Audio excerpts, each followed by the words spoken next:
Hey everybody, welcome back. Wicked Wednesday on Addicted to Gear.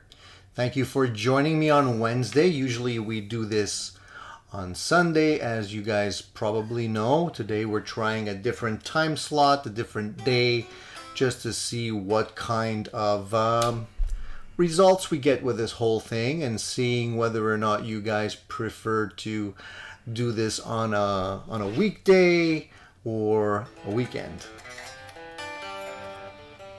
I hope you guys are doing well. If you're online and you want to say hello, don't be shy.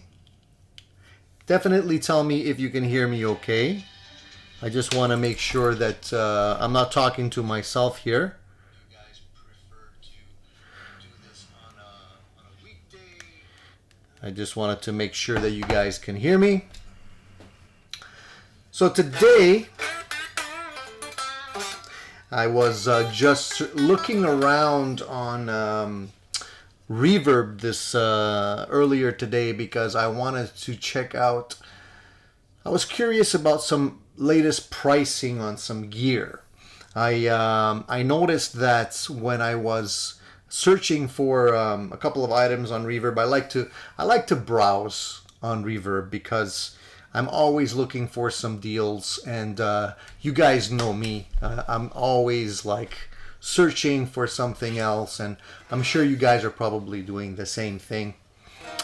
Hey Will, nice to see you online. Thank you for joining us. So basically, I was doing some searching because I got an itch that I'm hoping not to scratch because it's really something that is way out there and would be kind of decadent for me to pick up, but I'm always keeping my eyes open because I'm hoping that I would get an opportunity to get this sort of gassy amp that I have a want for a decent price. So I keep popping in and out of Reverb to see whether or not anybody's posted this amp, and I haven't seen any good deals, and I haven't actually seen a lot of them for sale. So I'm gonna have to keep on looking. Hey Vox Guitars Rock, nice to see you, man. Thank you for joining me today. Usually you're here on Sunday morning bright and early, but today we're going to be trying this Wednesday time slot and see how it jives with everybody. I know everybody's kind of busy during the week. It's easy to get tied up with other things. I tried to make the show late enough for you guys so that maybe you would get the other activity out of the way.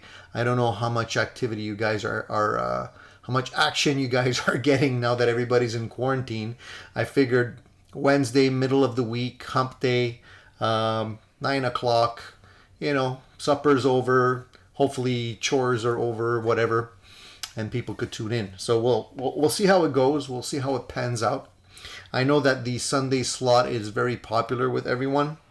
Seems to be anyways. It's easy for me. It's easy for me on Sunday because the house is quiet. So today, if you hear people yelling in the background or some weird noises, you'll know why.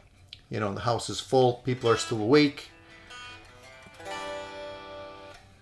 Hey Max, nice to see you.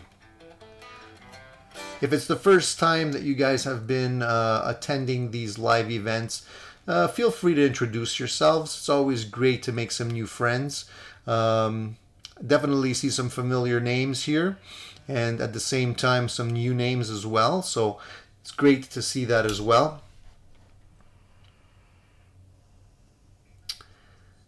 Fat Philosophers online. Hey, how's it going? Hey, I wanted to tell you something, Fat Philosopher. Maybe you might have heard this. I thought of you the other day because I came across this bit of information. Apparently, Epiphone is going to be releasing a new batch of lefty models.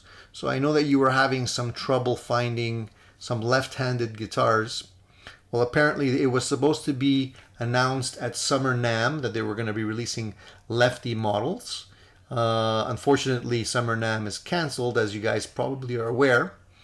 But they're still going to be releasing them shortly. So if you're looking for some lefties, if any of you are left-handed, then you could maybe pick up one of the new Epiphones. That might be a good option for you guys. I don't know how many of you guys are actually left-handed.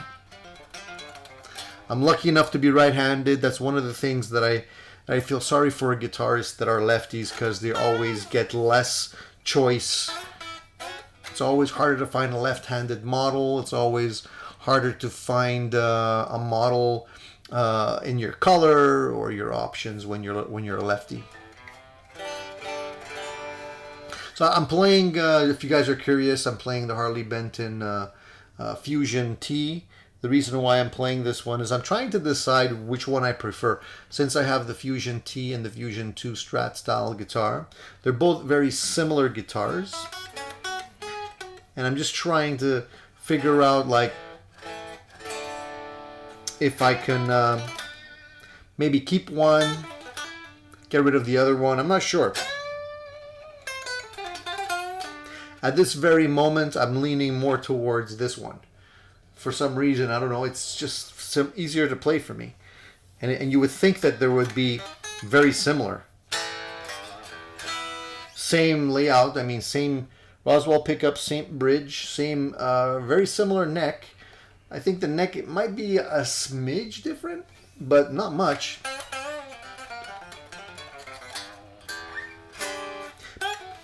But before I make up my mind, I have to switch the strings, because I think they come with 10s. And I'm accustomed to 9s, so these are a little bit harder for me to bend.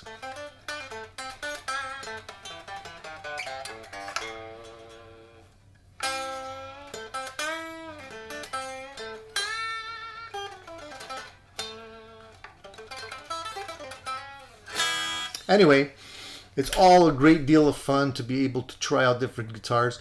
I don't know if you guys had the opportunity to watch the video that I posted today, where I did a shootout with the Sir Standard Pro against the Harley Benton, the Fusion 2.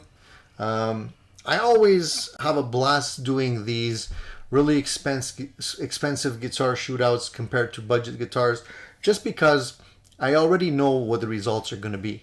You know, it's funny, but like it's not the first time I do this.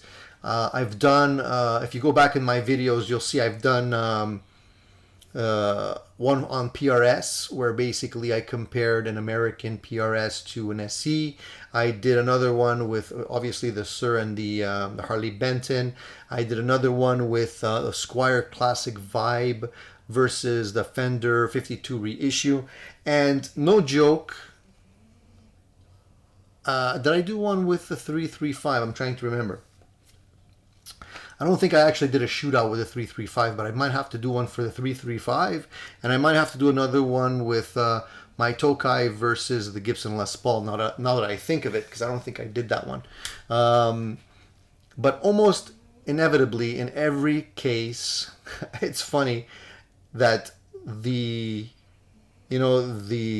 underdog, the affordable guitar, inevitably, I can't speak, it's too late, inevitably gets chosen by most of the people. And that's what happened with the PRS, that's what happened with the Sir versus the Harley Benton, that's what happened with the Fender versus the Squier. I don't know if it's just psychological or what, but everybody seems to prefer the budget guitar over the more expensive one.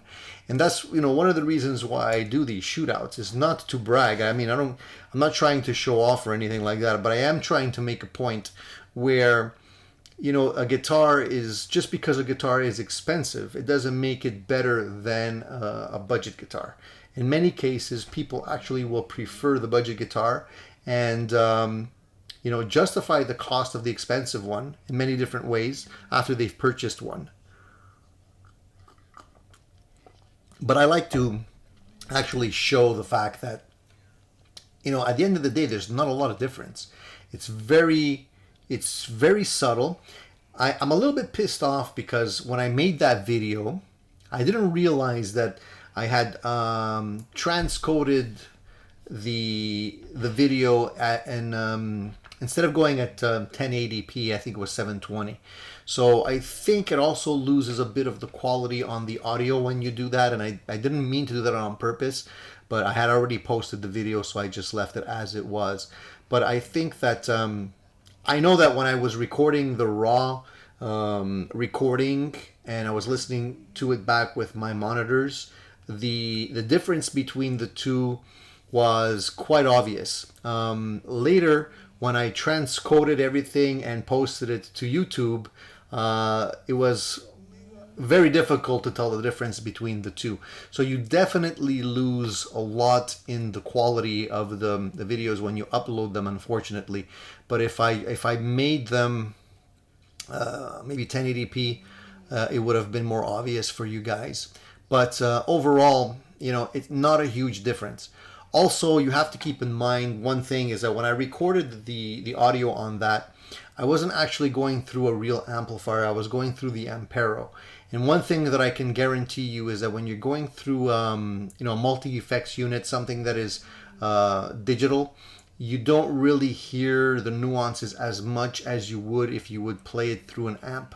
So, you know, that also, it has to, you know, you have to consider that in the mix when you're making your decision. But all that said and done, I mean, you know, I agree with most people, and when they say like, look, you know, you're buying a budget guitar under, you know, $600 as opposed to a guitar that right now sells for, you know, an incredible amount of money. I think that guitar is almost $4,000 or close to it, at least Canadian. So yeah, you mean it's a no-brainer. I mean, you grab a Harley Benton, you put some great quality pickups in there if you really want to get something that sounds great, and you're rocking. You know, you're basically in business.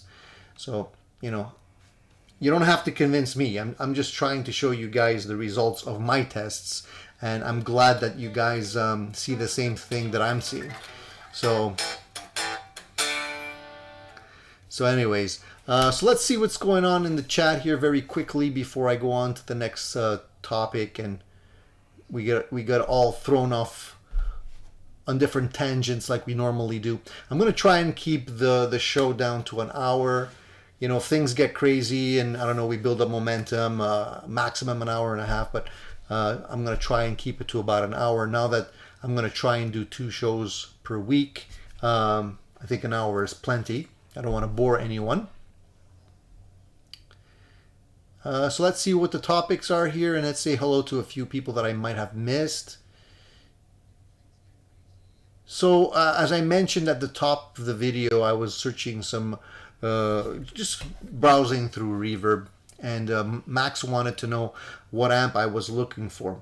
And basically, an amp that I've had on my radar for a long time, unfortunately I just can't afford it, they're just incredibly expensive, is the Car Mercury V, or 5, whatever you want to call it. And it's a great amplifier, and it's basically low wattage. It can go down to 1 watt, this thing, and it's a great sounding amplifier. It's got a really nice clean on it. You can get Marshall-y tones out of it as well. You can get you know, there's different gain stages on the amp, and you can actually dial in from clean all the way to like pretty grungy Marshall-y kind of tones, and it's all in a little combo amplifier. And the great thing about this amp is that it's not very large and it's not too loud, so you can definitely play it at home, and it doesn't get in the way of people that, you know, have issues with playing very loudly. And so it's a fantastic amplifier. If you ever get an opportunity to take a look on YouTube and you're curious to see what it can do, go to Lance Keltner's channel. That's Keltner. He does a lot of reviews, and this is one of the amps that he definitely did a review of, and he really showed a lot of what the amp is capable of doing. Unfortunately, that amplifier is in Canadian dollars about $3,200, $3,300.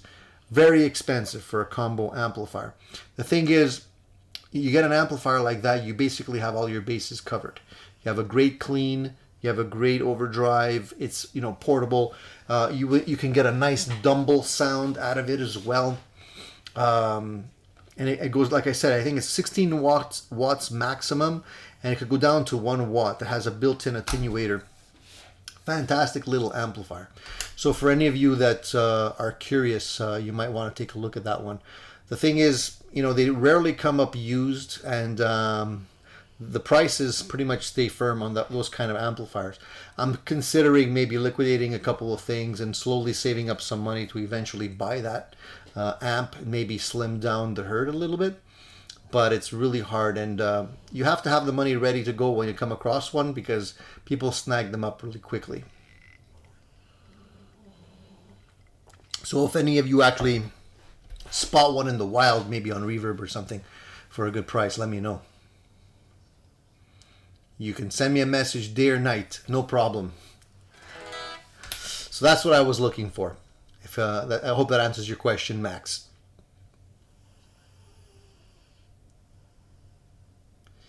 So who else is in the house? Strat 5150. How's it going? Nice to see you. Victor Garcia is in the house. Nice to see you, Victor. I don't know if this is the first time you're here, but welcome.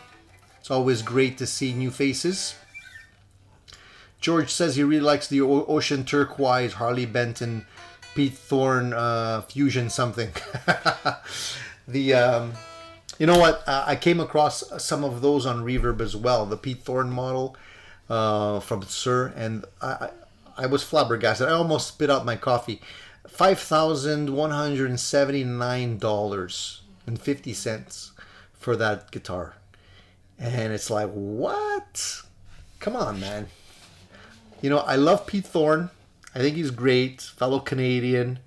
He plays really well. He does really good video reviews. Love to meet him in person. Seems like a really nice guy.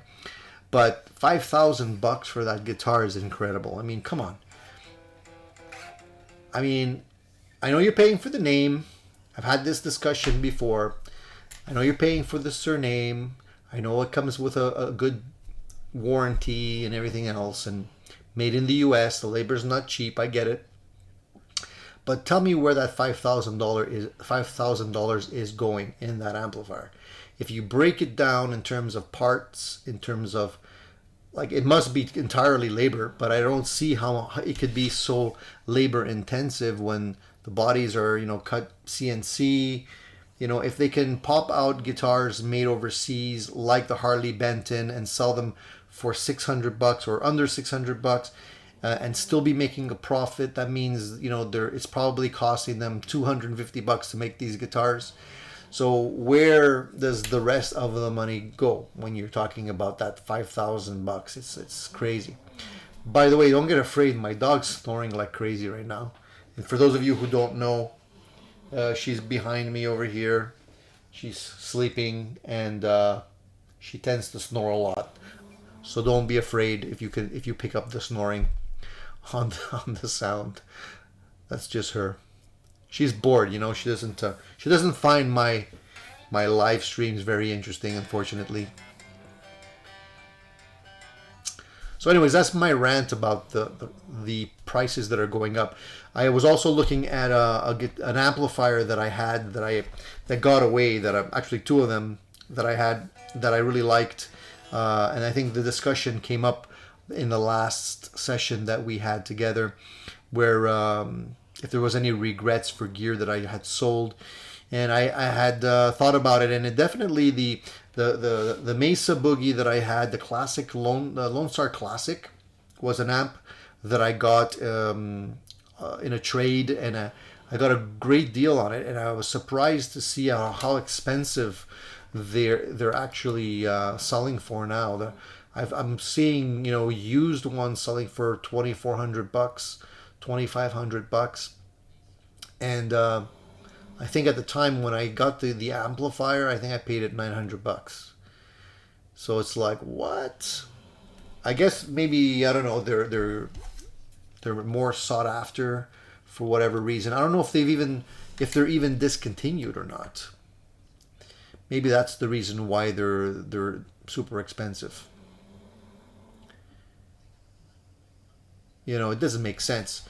An amplifier that I had that I sold that I really liked, and I would at time to time I consider repurchasing one if I can get it at a good deal, was the Mesa Electrodyne. Also, it's probably one. Those are two of the Mesa amplifiers that I really bonded with, because the Electrodyne was kind of a very simple amplifier compared to most Mesa amps. If you're familiar with Mesa does, there's always a lot of channels, a lot of switching, a lot of options, and the Electrodyne was very simple. It was kind of you had the Fender Marshall Plexi kind of tone. And it had a big beefy sound. The clean was very good. The reverb was very good, and it didn't have a bunch of switching. It was a one channel amp. It had like a mock, high gain, hot channel type of thing, but it was still only one channel. It had a really good loop in there as well. And at one point I was seeing them on the used market for about $900, but it seems like they've gone up a little bit, because I saw one on Reverb today for $1,004. So the only thing I didn't particularly like about the Electrodyne, the reason why I sold it, was because it didn't have the same spank that you can get with a Fender amplifier. It was clean, but it was still more of a round tone to it. So it was a little bit more. It wasn't as spanky, like if you wanted to play kind of a funky groove with it. It wasn't really made for that. You can tailor it with an EQ. You can definitely get there, and yeah, it was a great sounding amplifier.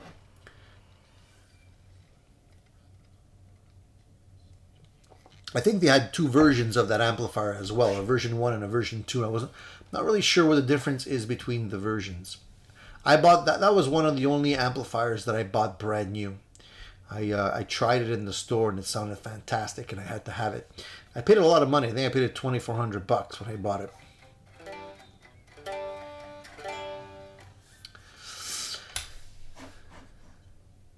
So what are you guys looking for in gear? I mean, are you guys looking for combo amplifiers? Are you do you guys prefer combos? Do you guys prefer heads and cabinets? What are you guys playing through right now? I'm just curious to see what you guys are into. I know a lot of the familiar faces have already mentioned what they're playing. But I'm curious to see if you guys are looking for anything new right now, or if there's anything that has caught your attention. I know that there's a lot of interest right now in a lot of these modeling multi-effects units that have the ability to program IRs into them. A lot of the applications that you can run right off your iPad or your phone into a remote speaker. With Wi-Fi, that's very popular as well. So I'm curious to see what you guys are into right now. Hey Victor, nice to see you, man. Don't worry, you don't have to apologize for being late or anything like that. I'm glad you could join us today.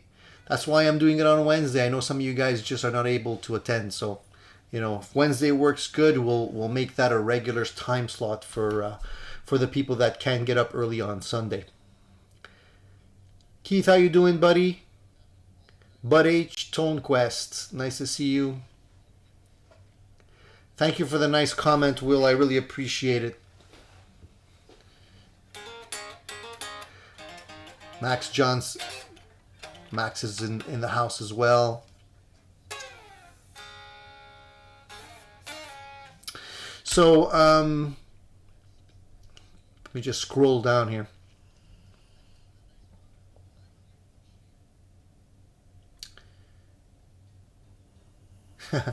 So yeah, it was very surprising to a lot of you that a lot of people picked the Harley Benton over the Sur, and I'm really not that surprised.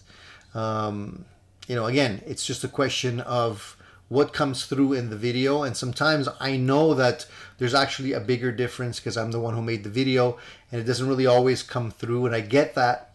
But I still like to hear what people have to say. And obviously, you know, in terms of prices, Harley Benton really tips the scale in favor of people who are looking for a budget guitar and can't afford that kind of money. Honestly, guys, you know, I said it before, I didn't pay that kind of money. I got it in a trade, and I would never spend that kind of money on a guitar. I wouldn't. It just doesn't make sense. I'm glad I have it. Is it my favorite guitar? No, it isn't. Is it the most expensive that I have in my collection? Yeah, it is. Right now, anyway. Is it justified? I don't think it is. I really don't. But you know, some people swear by the guitars and are willing to dish down hard-earned money to get one. So, you know, if you have the bank account for that, fantastic. Go for it, man. If it makes you happy, that's really great, you know. Will says, I'm guitar shopping right now. Any suggestions? Well, what type of a guitar are you looking for, Will? Are you looking for a Strat style guitar, a semi-hollow body? Are you looking for a Les Paul style guitar? Give me a little bit of insight, and I'd be happy to give you some advice. I'm sure other people here would also be happy to share information with you. Glenn's asking me what I'm monitoring my signal with. Are you talking about the signal for this stream, or are you talking about when I do the recordings? Yeah, and I agree with you, Fat Philosopher. The guitar, when you're doing a review and you're asking people to make a choice based on sound, they're really only getting a 2D picture of the real experience. A big part of what makes you like a guitar is the way it feels, and that's one thing that I tried to mention in the video as well. The reason I like that guitar so much is really the neck on that guitar is fantastic. It really is, and it's hard to explain. I mean, it's subtle nuances. I mean, you look at a guitar neck, let's say a Fender neck or whatever, a Strat, a Charvel, whatever it may be, the tolerances on the neck profile are really minuscule. We're talking fractions of millimeters sometimes. But when you get that formula right, it just feels great. And, you know, that's what people are willing to pay for, I think. You know, it's quality for sure. Sound, but it definitely has to feel right in your hands, because if the guitar sounds great and is difficult to play, you know, it gets put back on the shelf. I've done that many times, where I thought, you know, it sounded good, but then I didn't bond with it because something about it didn't make it easy for me to play it. It's just like this one, you know, it's strange, like I mentioned. Harley Benton 2, right? And very similar to the other one, but this one is slightly different and slightly easier for me to play, and I don't know what it is. Maybe it's the way the strings are set up. I'm not really sure, but there's something about this one that has the edge over the other one. And the reason why I have this out also is because I want to make a pick guard for it, and I don't know if I think I probably mentioned it in a video. The guitar is really shiny, as you can tell. It's dusty a little bit. It's been in the case, but it's super shiny, and I would hate to scratch this body because of my picking. So what I'm going to do is I have a pick guard here, which is a Telecaster pick guard, and I purchased some of this clear vinyl. It's basically a vinyl sheet that you can get anywhere where they sell vinyl, and it's made to actually protect surfaces. And it's transparent, right? It goes on transparent. And I'm going to basically trace out the pick guard over here. And so I can actually put a clear film in the shape of a Telecaster pickup on this body so I can protect it. And you won't really see it once it's applied. And I just want to make sure that the glue off of the vinyl, it shouldn't affect the paint in any way, but I'm going to do a little test in the back of it where you don't see it, just to make sure. I'm going to just stick a little piece here somewhere discreet and make sure that it doesn't react with the paint at all. And if it doesn't, then I'm going to go to town and cut a little transparent pick guard there, and then I could pick as hard as I want, and I don't have to worry about it getting all scratched up. I'm anal about my guitars like that. I try and take care of them. The funny thing is, you know, I swing both ways when it comes to guitars. I like relic guitars, but I don't like wrecking a guitar when it's brand new. You know, if I buy a guitar that's already reliced and I didn't really do it, I don't mind putting an extra ding or a scratch in it. It doesn't make a difference. But when I buy a brand new guitar, that first ding or scratch really hurts, you know. And I try and take care of my stuff as much as I can.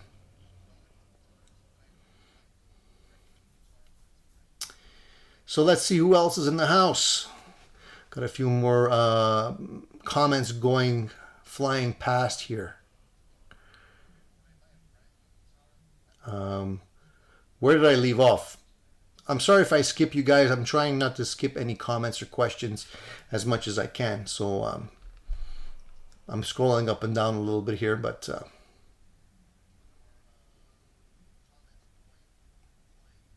yeah, the funny thing is a lot of people mentioned that the Harley Benton sounded thinner. In actual fact, though, when I was playing it in the room, it was the opposite.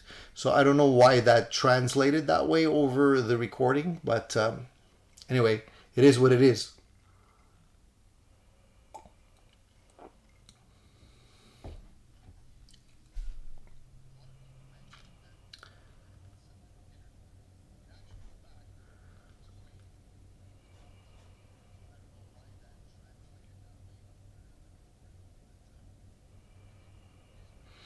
Will says he's got a Boss GT1, phenomenal piece of gear. A lot of people have mentioned that they really enjoy the GT1. So are you playing through that primarily, Will, or is that like part of your setup with an amplifier, or are you just playing through the GT1 by itself?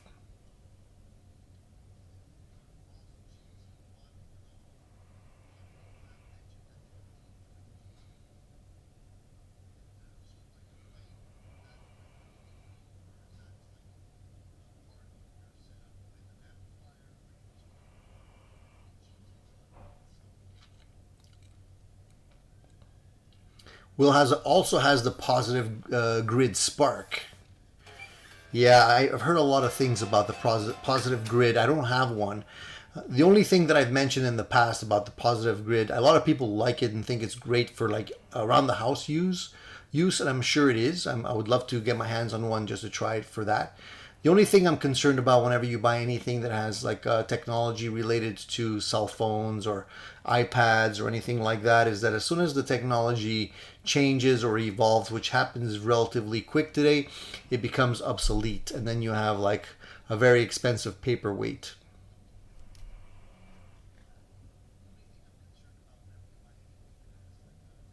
Victor, give me your number if I need somebody to take care of the Fender Supersonic. I'll definitely ring you. Okay. You guys actually have convinced me to try something because I've complained about reverb many times where I said that, you know, there's not many deals that I can find on reverb for whatever reason. I always feel that the prices are super inflated. But I think what I'm going to do, if it's an easy process, I haven't tried it, but when I get some time, I'll probably create an Addicted to Gear reverb store so that I can sometimes flip some of the stuff that I've accumulated that I don't really use. And if you guys think it's a good idea, let me know. I mean, I'm doing reviews on most of the stuff anyways, so you know, you get first-hand sound clips and personal reviews of what I think about the stuff. And so, you know, if it has to go because I'm trying to fund something else, why not put it on Reverb and offer some of you guys, maybe, if you're interested, an opportunity to pick something up that you think you like. So if you think that's a good idea, let me know. Give me a thumbs up. If you don't think it's a good idea, just tell me, Tony, you're crazy. Lately, I haven't been buying as much gear. I mean, obviously, it's much more difficult now that you're in isolation. You can't really go out and I've come across some deals locally sometimes, and I don't pull the trigger. I don't feel like going and meet somebody right now and have to be, in a situation where you could risk your health. I'd rather just wait. So I think a lot of people are doing that as well, because I see a lot of stuff floating by, but it comes back over and over again, so it's not being sold.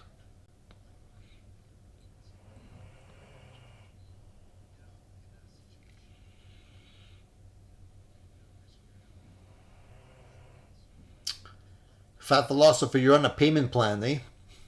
That's one way of doing it. It makes it a lot easier on the bank account.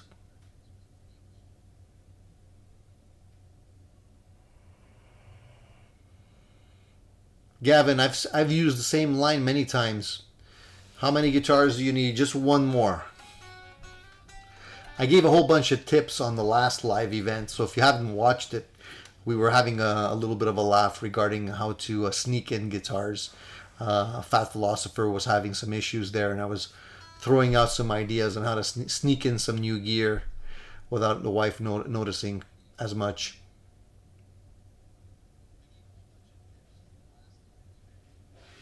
Max is thinking about getting a Fender Mustang. A lot of people like those guitars, those amplifiers, and I think they didn't really catch on as much as Fender wanted them to catch on. Maybe they didn't give them much of a chance, but or maybe because the bass breaker line was released almost like really close to when the Mustang was out. But I don't know if they're really that popular. I know they sound good. I'm curious about the Kempers too. I haven't had a chance to try one in person. I can't get over the look. I'm a very much of a look guy, and to me the Kemper looks like a toaster. And I wish they would change the way it looks and give it a little bit more of a techie look. I don't know. It's the same with the car amplifier I was talking about just now. The Mercury. It's a great amplifier. It sounds fantastic, but I'm reluctant to buy it because of the look. I don't know why Carr always makes these his amplifier cabinets look retro, and this one has like a hole cut in the front of it, offset a little bit, and it looks like more of a retro type of styling, and I really don't bond with that very much. And if it was just a simple grill, it would be much more enticing to me. So the visual aspects of instruments basically affect my buying decision quite a bit. I don't know if you guys are the same or not.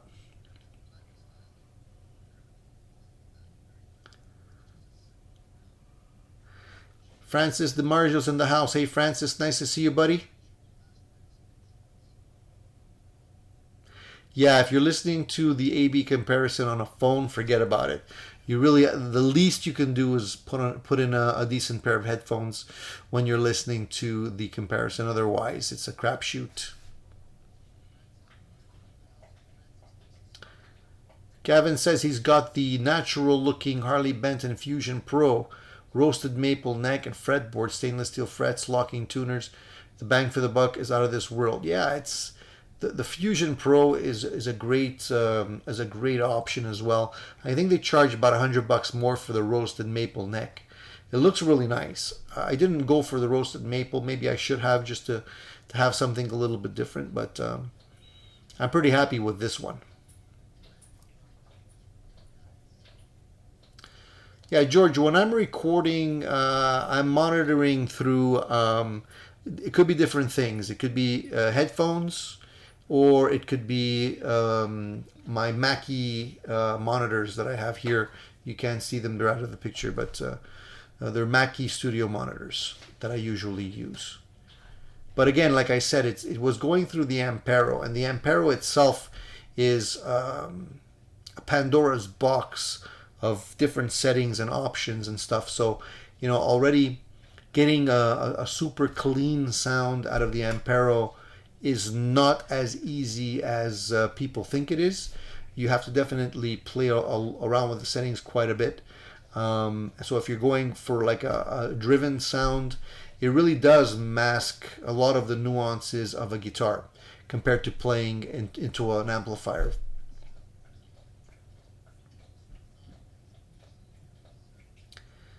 Andre, I'm happy to put out the video, and I'm glad you liked it. I think a lot of people are going to be buying these Harley Benton guitars. I don't want to turn this into a Harley Benton show because I've been saying HB, HB, HB over and over again in the last couple of videos and stuff like that. But I mean, you know, I get excited just like you guys get excited whenever there's a great deal or bang for the buck in a guitar, you know. So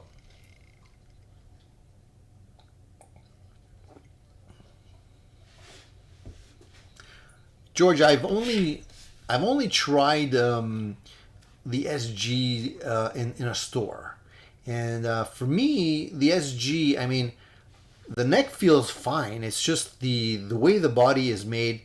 It's very flat, and you know, a lot of times the SGs tend to be a little bit neck heavy, so it wasn't the most comfortable guitar to play. And for me, that's why I never really bonded with an SG, and I never actually purchased one. If I would get an SG, it would be, you know, strictly to scratch an itch for something that I don't already have.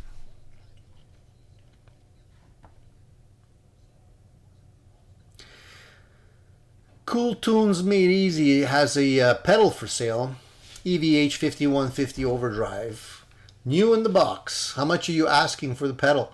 Just out of curiosity. A lot of people like that one. Are you not bonding with it? Is it just not your cup of tea? What's the issue with the pedal? Why do you want to get rid of it?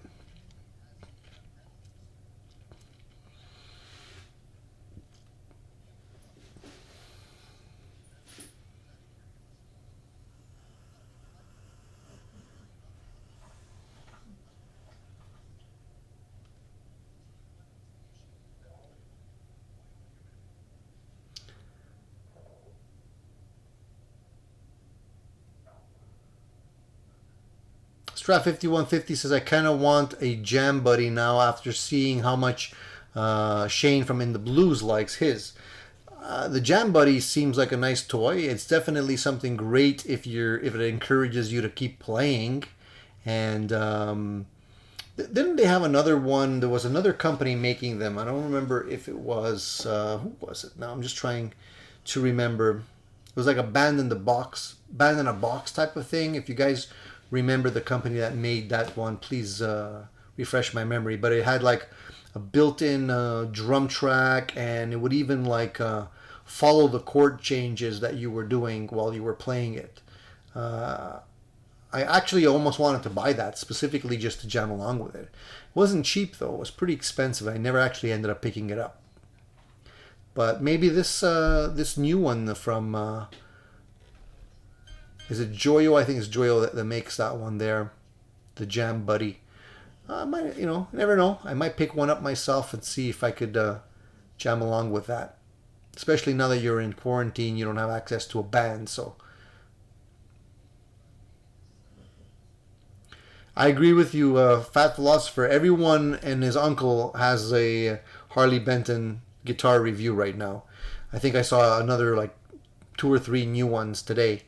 So it seems like they're the big up and coming model right now where everybody's jumping on the bandwagon, which is in a way it's good. I mean, it gives you a lot of insight to how people like the guitars and whether or not they work for them. So you could buy them with confidence, you know, after so many people say that they like them. But definitely is something that you need to try a guitar before you buy it. I mean, that's really what it boils down to. Hey, In the Blues, nice to see you, Shane. Thank you for joining me, buddy. Hope everything's good there in Australia and everybody's safe and sound. I mean, how many times have you guys purchased a guitar sight unseen and regretted it? I don't know about you guys, but I mean, I've taken the chance a couple of times to do that, and I sooner or later, I think you do regret it. Definitely, you have to play a guitar. Like I said, if you're just buying a guitar on looks and specs alone and you're not playing the guitar, you're going to definitely miss out on something that eventually is going to just, bother you, and you're going to end up selling and flipping that guitar. It's happened to me a couple of times where I really wanted to like a guitar, and psychologically, I just built it up so that I was almost, brainwashing myself to think that that guitar would be the one, and I, bought it hastily, and then you end up regretting it. But you learn from your mistakes.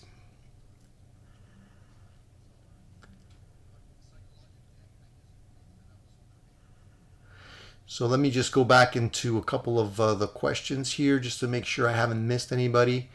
Paul's in the house again. Hey, Paul, how's it going, man? Yeah, the Digitech Trio. That's the name. That's the one. That's the one I was thinking about. It's very similar to what Shane reviewed, and I think it was almost $300 if I'm not mistaken for the Trio. So a little steep, you know. There's a lot of technology out there today that really makes it a lot easier for you to play with without a band, and be able to at least practice your chops. And if you look around, there's definitely some stuff that you can definitely take advantage of that's not going to cost you an arm and a leg. Cool Tunes made easy. He decided to keep his Friedman Dirty Shirley. Why did you want to sell that amplifier? I mean, it's one of my favorite amplifiers. Why would you even want to sell that amplifier? What are you looking for, and what would you replace it with? Just out of curiosity.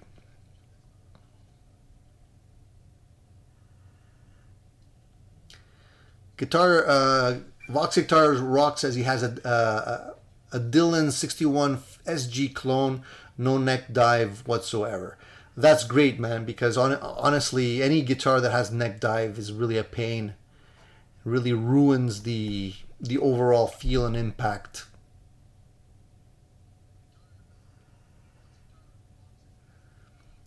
Max has a Beat Buddy.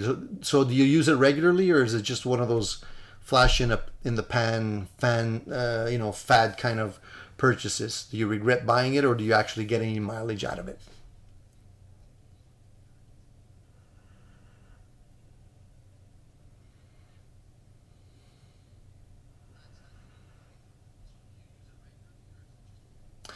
Oftentimes, one of the things that I encourage people to do before they actually decide to sell anything, like our buddy was saying that he wanted to sell the Dirty Shirley, is really like keep it for a couple of weeks, a couple of months even. Try it with a whole bunch of different combinations of pedals and guitars, because what I've learned over time is that really there are definitely some combinations that work really well. Like I had my Blues Junior that I modified before I sold it, and that particular amplifier would bond really nicely with certain guitar and pedal combinations, and others it just wouldn't play well with. So if you have the wrong combination of either amplifier, guitar, pedal, it'll definitely cause issues. And sometimes I've done it in the past where I've hastily sold something just because I felt like it's not working, it's not playing well, and then at the end I found the magic combination, and I understood, like, all right, this amplifier needs to have this type of pedal with it, or this type of guitar pickups with it to shine. And I think that is something that you need to keep in mind just when you're living with an amplifier. Okay, you're selling. Sorry, I misunderstood you. You're selling the Dirty Shirley. You're keeping the Dirty Shirley pedal, and you're selling the EVH 5150 pedal. So, okay, tell me, what is the difference between the two, and why do you like the Dirty Shirley as opposed to the EVH 5150 pedal? I'm just curious, just out of my own for my own knowledge. Hey, Philip, how's it going, man? Nice to see you in the house.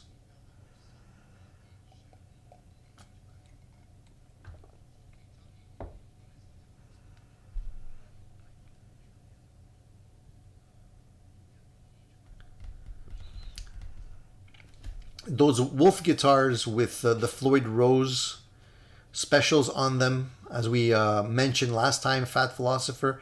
I'm not a big fan of the Floyd Rose bridges on guitars. They're just more hassle than what it's worth. And I don't know if you guys out there will agree with me or not. Maybe you can pipe in, but they're great if you're doing dive bombs all day long. But I mean, if you're not, just setting them up is a pain. And they still go out of tune, especially if you're not using high-end Floyd Rose. If it's just a knockoff or a licensed by Floyd Rose system, it's still not going to stay in tune, I'm telling you. So I've given up. I've had a couple in the past, and at the end, I just realized I'm not a Floyd type guy. Give me a regular tremolo, and I'm fine with that.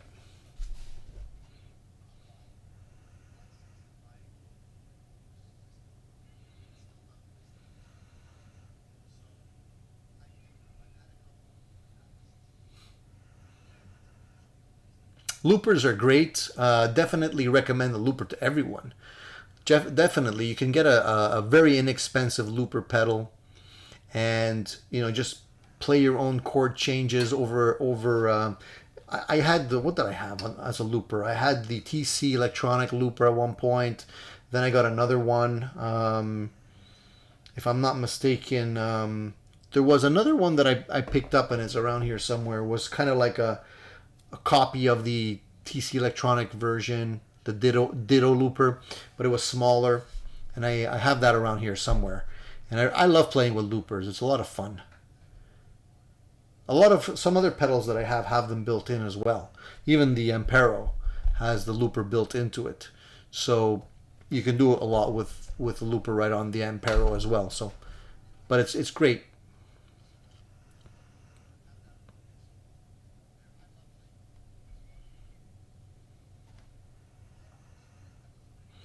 Hey Philip, nice to see you, man. Thank you for joining us today. I haven't seen the new Harley Benton baritone. I'm not really into baritone guitars. I don't play that style of music, so it doesn't really register on my radar whenever I see something like that.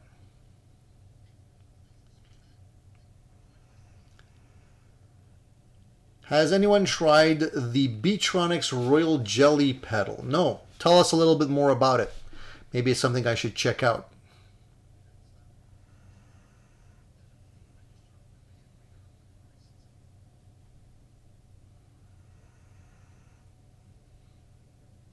I have a pedal with the mash technology on it. It's more of a gimmick than anything else, George. I haven't really used it much. I mean, it has its place if you're looking to throw in a couple of off-the-wall effects when you're playing, but honestly, I really don't use it much. I must have stepped on the mash pedal a couple of times just to see what it does and left it at that. Most of the time I want to keep it simple.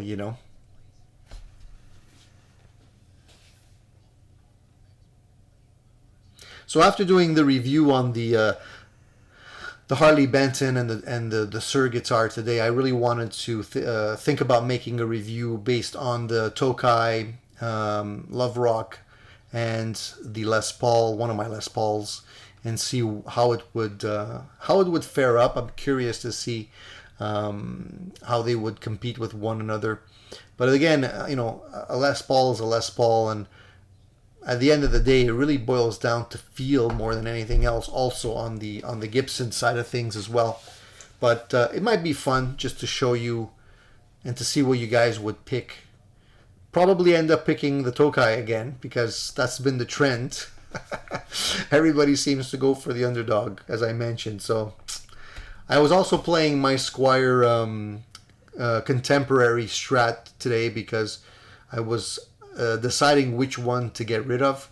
As I told you last time, I have a red one and I have a white one, and I had asked you guys to tell me which one you prefer and which one you would get rid of in term just based on color alone because they're identical, right? Except for the pickups. And many of you were saying just sell the white one. So I guess white guitars are not popular with you guys, although the white guitar, it's not really white. It's actually like a pearl white and has little reflective specks in it. It's really nice. So you said I should keep the red one. So I was playing the red one just to make sure that I'd be making the right decision. So if I do end up selling that guitar, maybe I will throw it up on Reverb if I create an Addicted to Gear Reverb page, and anybody's interested in that one, maybe you can pick it up there as well.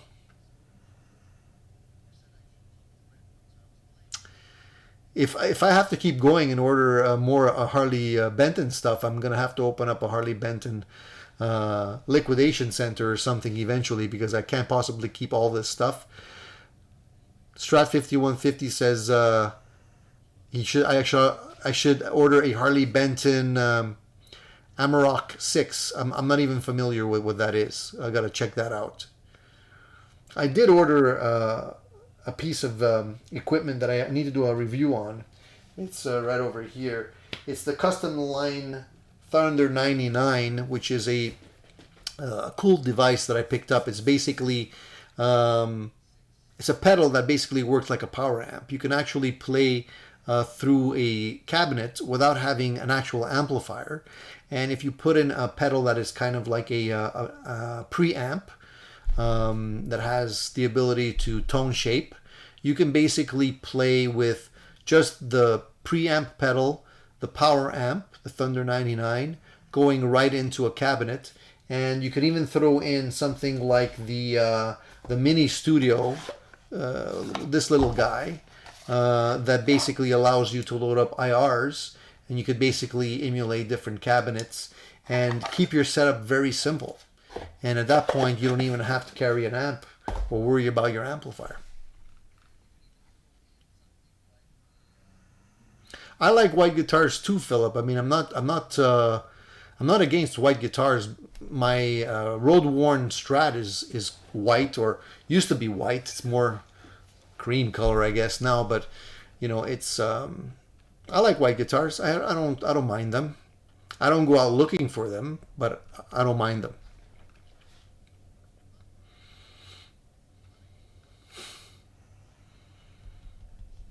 Victor wants me to play with a 7-string guitar with some drop tuning, death metal, or... Yeah, I don't think that's for me. But I appreciate it, Victor. You know, if I want to play bass, I'll just pick up a bass. I think, you know, 6 strings are enough for me. They're challenging enough. I don't need more. I'm more like, you know, Keith Richards. I'm actually looking to remove some strings to make it easier instead of getting more. I saw one of these guitars, somebody was playing, and I don't know how many strings it had on it, but I'm telling you, the neck on this guitar looked like a surfboard. It was crazy. Now, I don't know how you would even play a guitar like that. At that point, you might as well just play a harp. You know, I don't know. It's not for me. But I'm not knocking you guys. If you like it, great.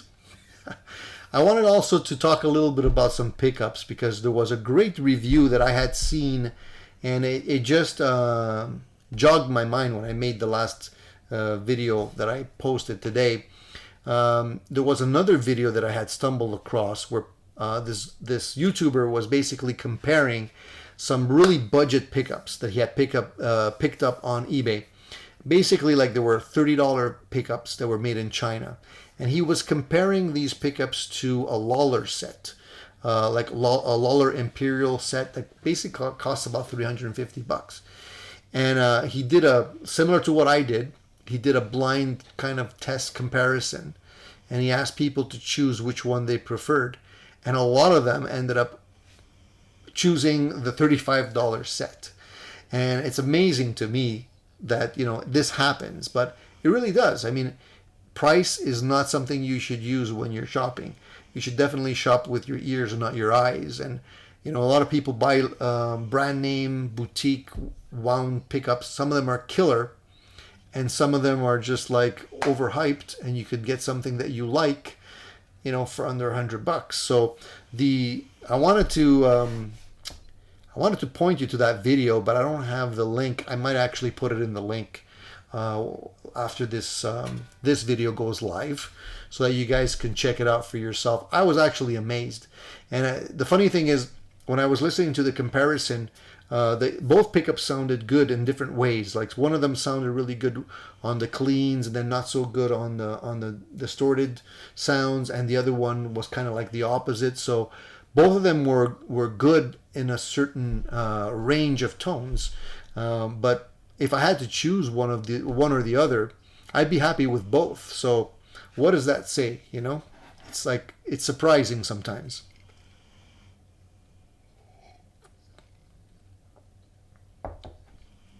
So last time we talked a little bit about amp combos, and I'm just wondering, what amp combos do you guys like, or what is your favorite? What have you come across that you really do dig and you wouldn't sell?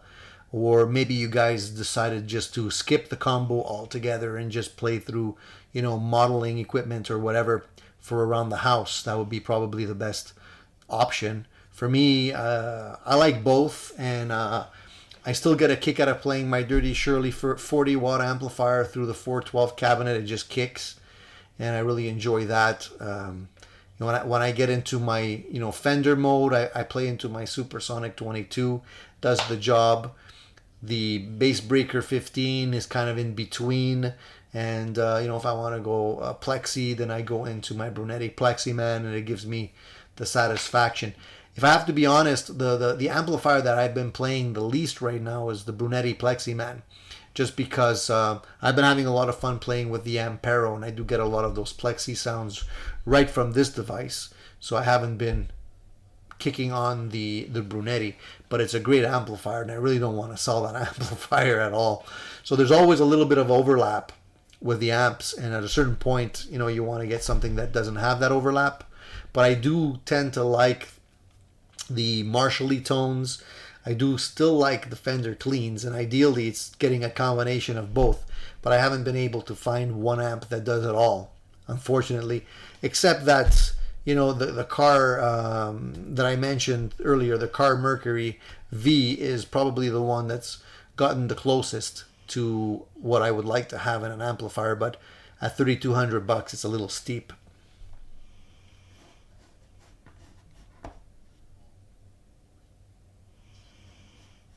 So do we have a lot of Marshall lovers in the house, or are we more on the Fender side of things or the Marshall side of things, just so I know what you guys are into?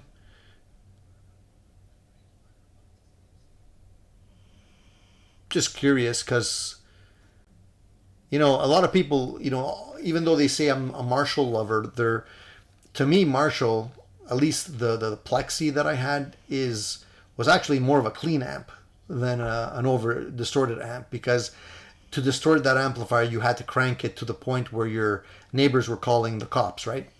So, but it got a great clean sound. A lot of people don't know that. So if you want to get a good bass for pedals, the Marshall Plexi is a great amplifier. If you can get a newer version, I know it's kind of weird what I'm saying, but there's a lot of people making fantastic point-to-point wired Marshall clones that come with a great effects loop in it. Comes with a great, even like a built-in attenuator in the back of it. Rocket Retro. If ever you guys are looking at something like that, check out Rocket Retro. Kevin there is fantastic, and he builds killer amplifiers. And definitely check that out. And it's not expensive compared to other hand-wired amplifiers. He's really making some great stuff. That's one of the amplifiers I regret selling. But I know who I sold it to, and he still has it, and he promised that if ever I wanted it back again, he'd sell it back to me. So I always have that option, and we'll see.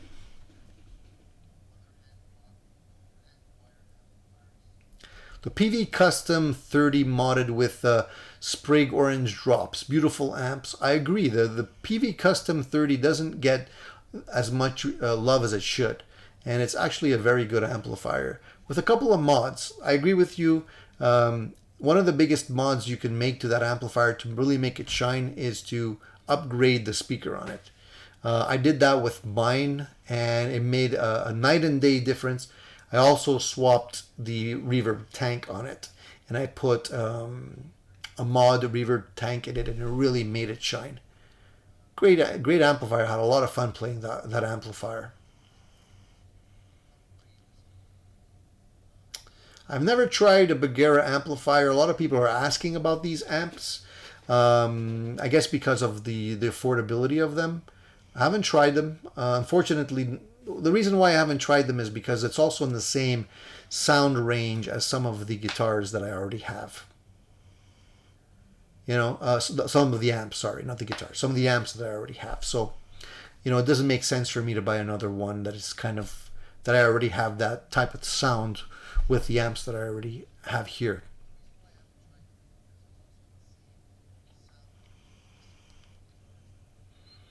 Max loves his Marshall, so we have a Marshall lover in the house. That's cool. Um, Marshalls are great. Master lead combo. Philip says he misses the master lead combo. Sold it to my pal. I had a couple of Marshalls back in the day. I had a JCM 800, a JCM 900. I had a 2000. I had a what else did I have in a Marshall?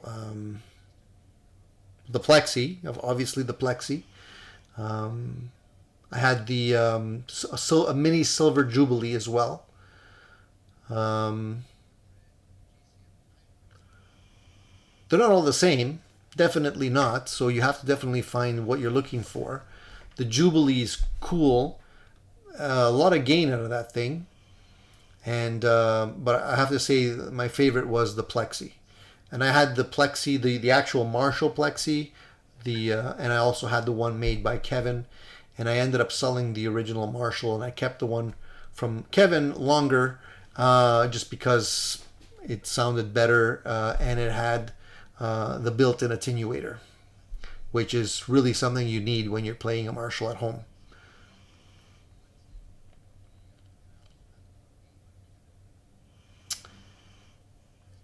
Peter's in the house. Hi, Tony. Hope all is well. Fellow Montrealer here. I haven't been on your live sessions in a while. Better late than never. I appreciate it, Peter. Always welcome to join in, especially if you're a fellow homie. Appreciate that, man.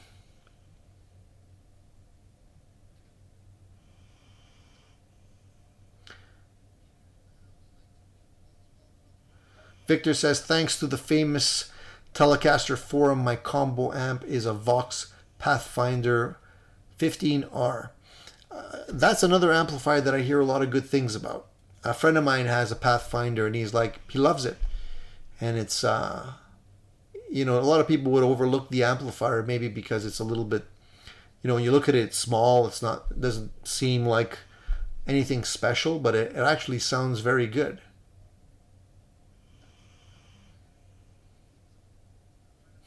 Strat 5150 says, I guess my favorite color is the one that's on sale, since that's the one I usually choose. I agree. I agree with you on that one. I actually bought and I have it in one of my video reviews. You guys could check it out. I'm not lying. I picked up a purple Charvel guitar at one point, and you think purple. Yeah, it was a dark purple, so it kind of didn't seem too flashy. But I don't know why Charvel always chooses to make their guitars with these flashy colors, like these fluorescent oranges and all these weird colors. We're not in the 80s anymore.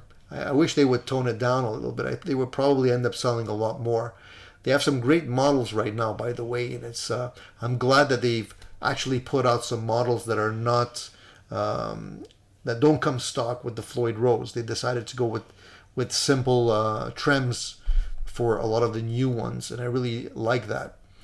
Eventually, I'll have to try one.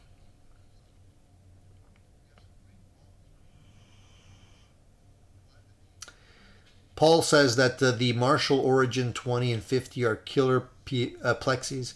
If you want, you can turn them into a 68 JTM 50 just by changing 1 microfarad. I know that Paul's mentioned this before, and I got to check out some places or some videos that have done this. I'm just curious because the Origins, all of the Origin series that I've seen, they have a definite tone to them, and they don't really sound like a full-blown Marshall to me. So I'm curious to see if somebody does this mod and has it on YouTube somewhere. If you know of a link to one of the people that have done this, let me know. I'm curious. Thanks, Fat Philosopher. I appreciate it, man. I always appreciate any kind of likes. I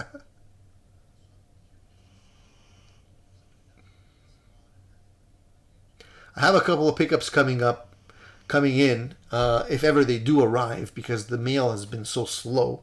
And Fat Philosopher and I were joking this morning, earlier today actually, about how long it's going to take for me to swap up the pickups on one of these Harley Bentons. And I basically told them there's pickups on the way. I'm just waiting for them to arrive. So as soon as they come in, we're going to probably put them in one of these Harley Bentons and see how it goes.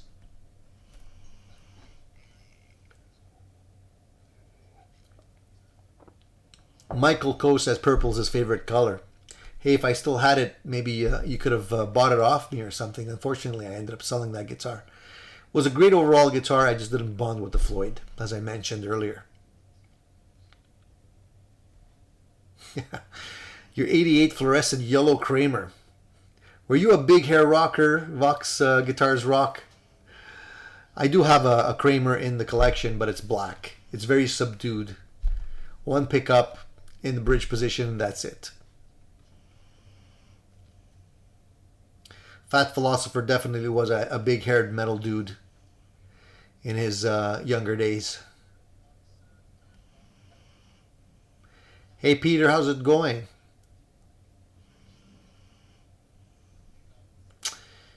Peter says that he has a Boss Katana 50 and was wondering if you have any idea if it takes pedals well.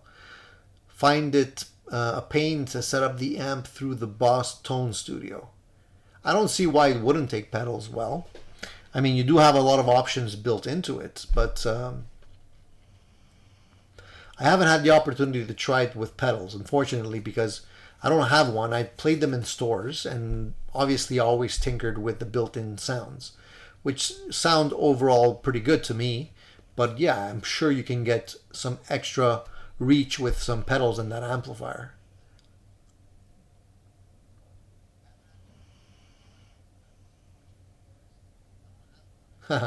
Victor, I definitely say that the answer to that question is yes. I actually said precisely that on my Sunday live stream, where one good trick is you're buying a guitar and you don't want your wife to freak out, just buy them all the same color, and it definitely helps with the wife situation. Unless you have them all out on stands or something, then that doesn't help. But if you have them in cases, then it definitely makes it easier. Thanks. You like the shirt. I appreciate that. That's cool. I used to be a big Rolling Stone fan. Nowadays, I have to tip my hat to them. They're still rocking, and I wish I would be able to rock like they are at their age. If any, I mean, they might not be the cleanest band or the most technical band, but they definitely keep rocking. I definitely give them a thumbs up for longevity.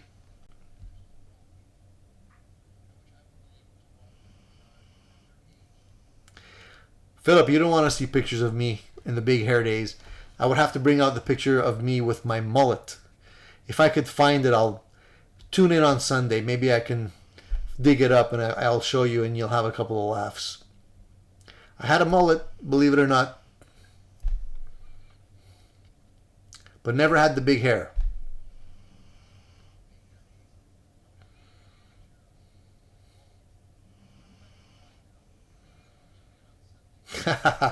So Fat Philosopher had a mullet too. So you and I are brothers from a different mother.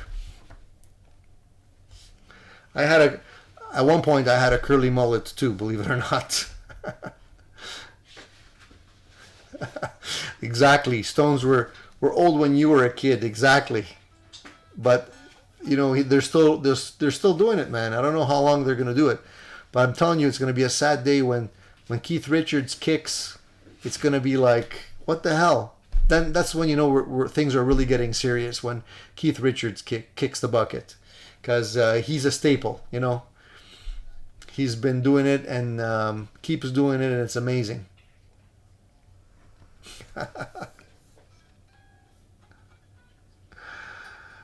Definitely, definitely, you have to love the Stones for that.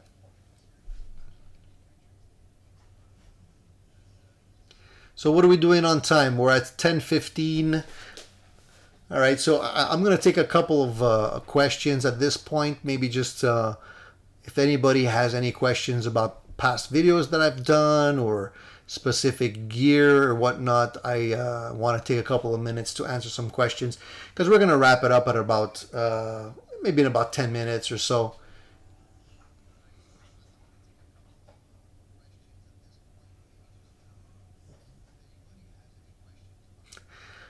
You're right, you couldn't live in Canada without a mullet in the 80s.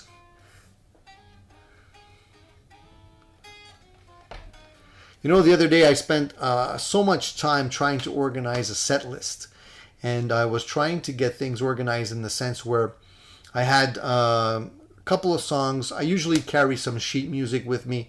Overall, the songs that we play are memorized. I don't really need the sheet music, but I kind of take a little binder of sheet music with me sometimes because what I like to do is I like to program some of the sounds into my Ampero when I'm playing a gig. So either I'll go into an amp and forget the Ampero, or some days I'll just decide to take the Ampero with me. So because there's so many patches and so many different songs that we play, it's kind of hard to remember which patches are go with which song, especially since I'm always tweaking this Ampero. That's one of the things when you're dealing with a multi-effects unit. It's a rabbit hole because if you're picky like I am and anal and you really want to get that particular sound, the tweaking never stops. But long story short, so I started printing out some of the sheet music so I can update the binder, put everything in order, and indicate which patch goes with which song so I can find it very quickly because the Ampero could store up to 99 settings and it's a little bit slow when you're jumping around. So if I know what the set is and I know which song is coming up, I can actually reorganize the songs in the Ampero so that the patches follow. And it's a little bit time consuming. When you have it all dialed in, it really works well. But unfortunately, I thought to myself, there must be a better way of organizing sheet music. I know there's some apps out there that actually will allow you to put everything onto an iPad. And I actually tried out some of these apps. And overall, they don't work badly, but they don't have access to all the songs that you need. You basically have to search for the songs and add them in the form of like tabs. And it didn't work that well. And then you're basically carrying something that's going to die on you, and you have to make sure it's always charged and doesn't fall on the floor and break. So sometimes old school is the best, but it's kind of weird that even today, after all this technology that we haven't found a better way of trying to reorganize set lists and songs beyond just printing it and putting it into a binder and flipping through it.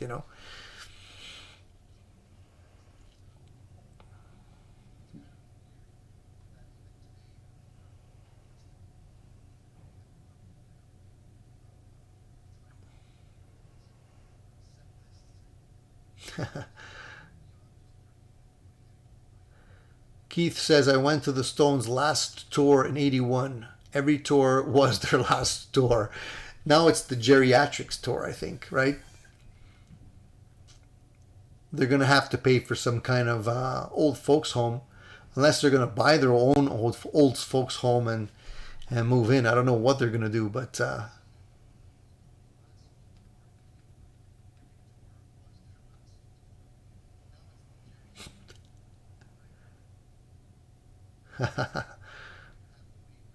Dave Mustaine's ginger locks.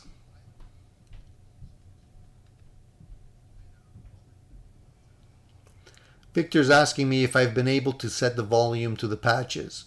The guitar player in the band have that problem. Each patch has different volumes and drives the sound guy crazy. That's one of the things with multi effects units. You really do have to dial it in. That's why I ended up buying the FR Headrush speaker system so that I can actually play at a decent volume and basically balance out all of the sounds.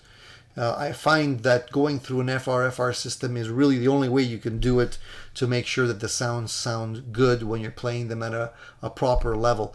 And I'll actually take that speaker with me when I'm playing live, so that I don't have to worry about a mismatch in the type of speakers that are at the rehearsal studio, and because I know that that can throw everything out of whack. So just programming the patches at home through that speaker, I know what I'm going to get every time, and that includes the level. I try and get things about 50%, so it gives you a little bit of room to maneuver if you need to go a little bit louder or not. But you definitely don't want to oversaturate the sound. And basically, that speaker system is only an 8-inch speaker, but it's got a ton of low end. It could really drown out my 4x12 cabinet if I dial up the bass on the Ampero. So.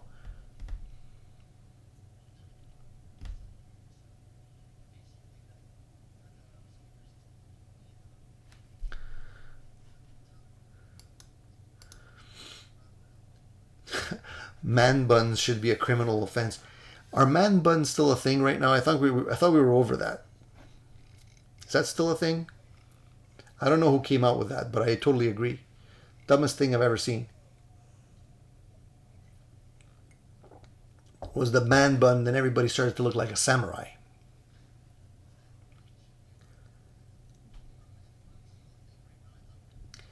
Do you think that an Orville by Gibson, that a 59R in great shape is worth $1,700? Do you think an Orville by Gibson that is a 59 reissue, I guess, in great shape is worth $1,700? I'm not up to speed on what the actual selling prices are on those guitars, but I know that they are highly collectible. I know my Tokai goes up every year in terms of the value of it. Seems a little steep, but I guess it depends on the features, what kind of body it has, if it has a nice flame top or not, or what kind of speakers are in there, how much wear and tear it's had. I would try and talk them down a little bit from that, but it seems to be kind of in the ballpark. Just make sure you're not getting a dud for whatever reason. Make sure everything works. Make sure the truss rod works. Make sure there hasn't been any headstock repairs, broken headstocks, that type of thing.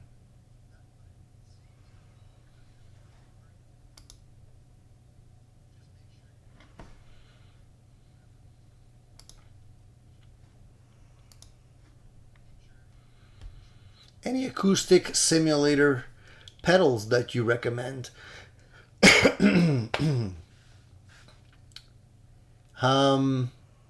To be honest, I'd rather just play through an acoustic guitar. The acoustic simulators that I've tried, they all sound really hollow. They don't sound realistic enough. Maybe I haven't played through the right ones, or maybe ones that weren't as expensive. Maybe they were a little bit more budget, but I haven't really played through a pedal that can do it well. The Ampero, I know I refer to the Ampero a lot. The Ampero does have some acoustic simulations built into it, and I find that those simulations are actually better than some of the pedals that I've played. So I guess that answers your question.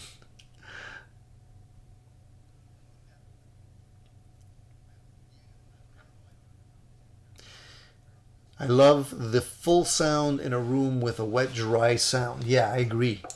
Going through two cabinets in stereo and doing the wet dry thing is crazy, especially if you're playing with stereo effects. It's really nuts. Ping pong delays just jump out at you, and you can get like a Leslie effect happening, and you can really bring up the 3D in your sound that way.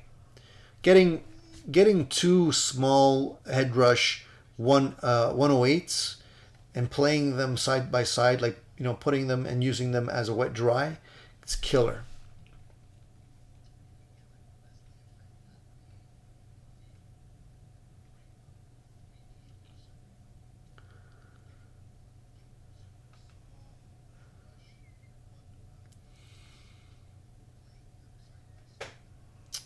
Padded Pedal Room recommends the more acoustic simulator pedal. I made 2 videos of that pedal. Well, we'll have to come over to your channel and check it out.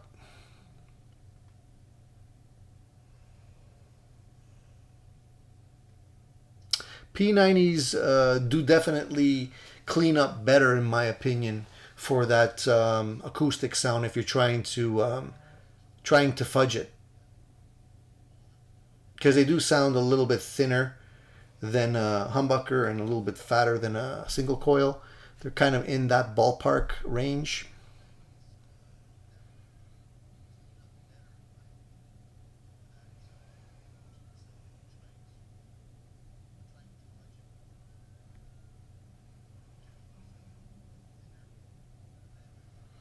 Kurt, that's what I mean. The Headrush FRFR 108.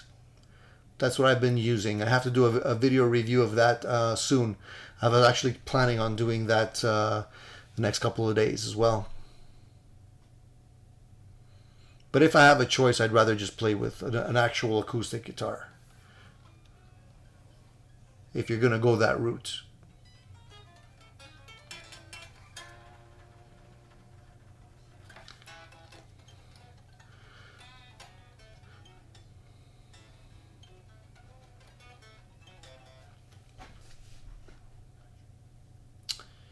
Michael's talking about some, let me go back into this conversation here.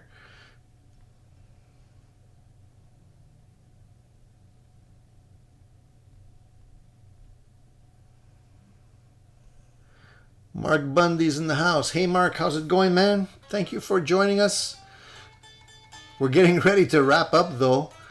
So Mark, if you have any questions, I know you just walked in and I don't want to kick you out, but we've been live for an hour and a half. So if you have anything you want to ask, now's the time, buddy.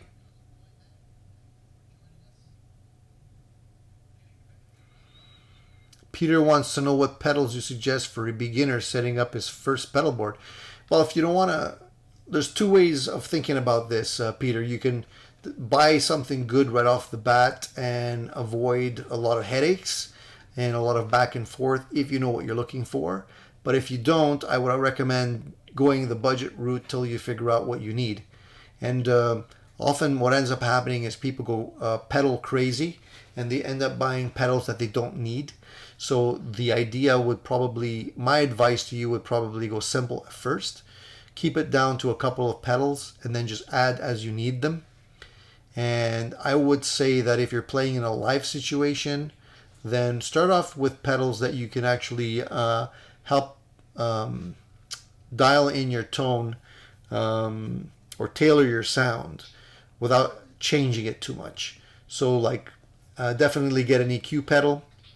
I would say an EQ pedal, something simple like maybe a little reverb if you need it. If you don't need reverb, definitely an EQ. I would probably try and get a good compressor pedal, maybe a little boost. Play around with those pedals first, get the sound the way you want it to be, and then if you want to go into the distortion and overdrive pedals, there's so many things you can actually play with in those areas.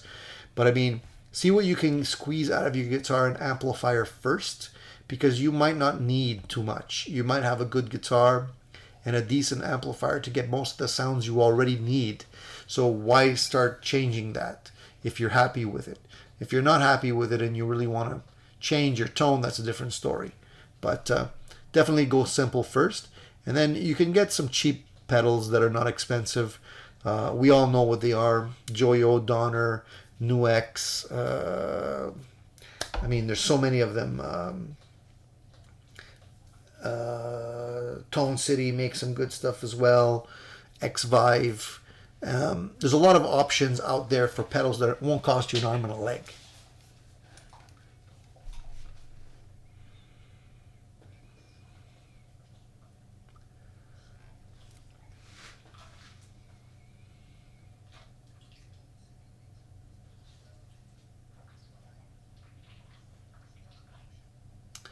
might be a good idea to try a cheap multi-effects box. Yeah, the thing is with, once you start playing with multi-effects boxes, a lot of people make the mistake when they're starting off to plug a multi-effects box right into an amplifier. And you don't really want to do that because it starts messing up a whole bunch of different things. You're better off just going into an effects loop, either the front of your amp with your dirt pedals and the modulations go into your effects loop. Keep it simple. Go for a clean amplifier at first and then build up your tone from there.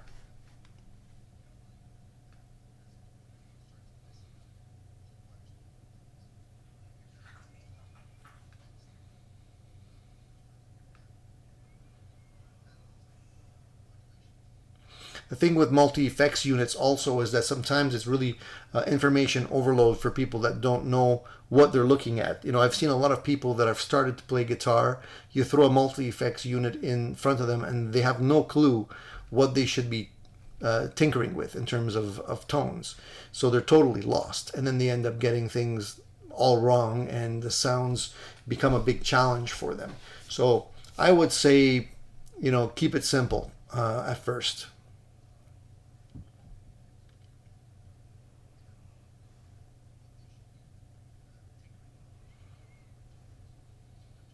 The Cerberus is a cool unit. The Cerberus is I wouldn't consider the Cerberus a multi-effects unit in the sense, a true multi-effects unit in the sense that it's basically one unit with a whole bunch of, let's say, pedal modules built into it. It's not a multi-effects unit per se because it has certain limitations. So that to me is a good compromise if you want to buy one unit that has the majority of what you would need. So it has the drive pedals built in there, it's got the reverbs, it's got the delay units, it's got quite a bit of the bass effects that you would already need built into it. So that would be a good option if you're starting off and you don't necessarily know what you want to get. I agree. I think that would be a decent buy. You probably end up saving money because you're getting it all in one unit, and at the same time you don't have to worry about patch cables, power supplies, and stuff like that because it's basically one power wall wart that goes into the unit. You don't have to worry about patch cables. It's easy to carry with you and you can program your sounds relatively easy. So yeah, that would be a good option. That's actually a good way of going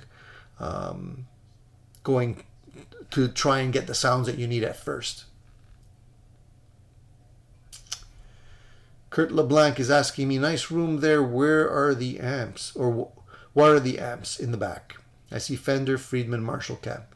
Yeah, so I don't have that many. There's a couple of them. So there's the Marshall. There's the Brunetti Pleximan. Here, let me just point. Brunetti Pleximan is by the Telecaster. I have the Fender Supersonic 22 in the corner. I have the Bass Breaker 15, which is the Fender amp right over there, and of course the Dirty Shirley right there on my 412 cabinet. Those are the amps that I have currently. Not the amps I'm going to have forever, but they're the amps that I have for now.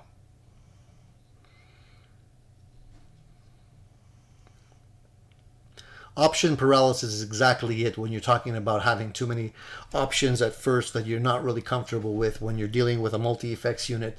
It really causes more problems. There's a lot of things you need to understand when you're using a multi-effects unit, especially when you're trying to play live with it in a scenario where you're taking the multi-effects unit and you're bringing it to a jam rehearsal studio where you're plugging into something where you don't even know what it's going to be for the night. It'll throw your sounds all out of whack.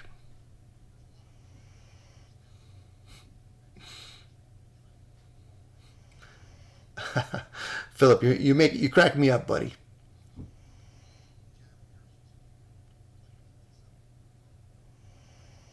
What's the best budget humbucker for blues rock? Okay, budget. If you really want to get budget, like super budget, check out some of the cheap Chinese humbuckers. You can find these guys on eBay. They're called Guitar Madness. That's the store seller name. Guitar Madness pickups. You can get pickups in a variety of Alnico magnets from Alnico 5s, Alnico 2s, classic 57s type pickups as well for about $35. So not very expensive at all. Are they the best? I don't know if they're the best. It really comes down to what you want in a tone. I don't know what you have in your head, but definitely if you're not wanting to spend a lot of money, you can't go wrone. The other option would be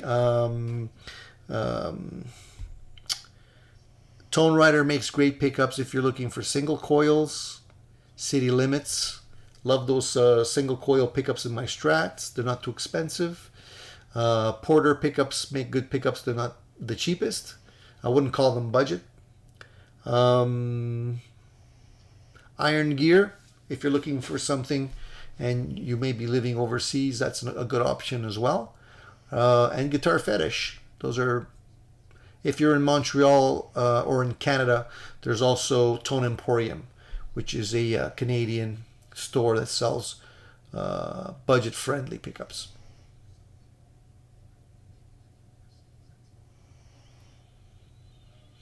The Dirty Shirley has to be on your list, Kurt. I'm telling you, it's a fantastic guitar.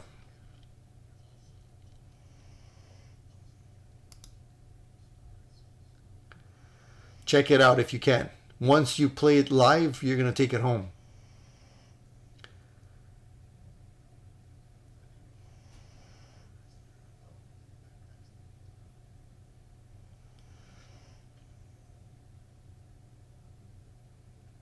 Take it easy, George. Thank you for tuning in, man. We're going to have another live session on Sunday. So if you guys want to catch up on Sunday morning while you're having your coffee, tune in to that one as well. Okay, guys, I'm going to wrap it up. I've been talking for over an hour and a half right now. I really appreciate all your cool comments, and I think we had a great session on Wednesday.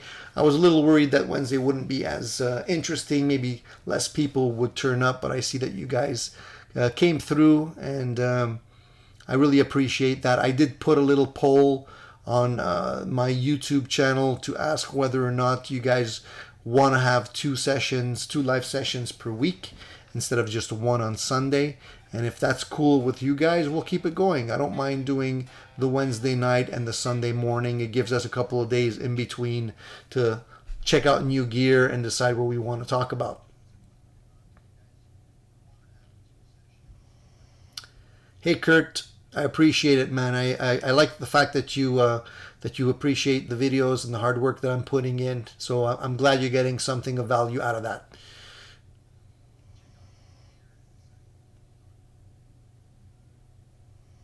Take it easy, Peter. Thank you for tuning in, buddy. See you soon, Padded Paddle Room.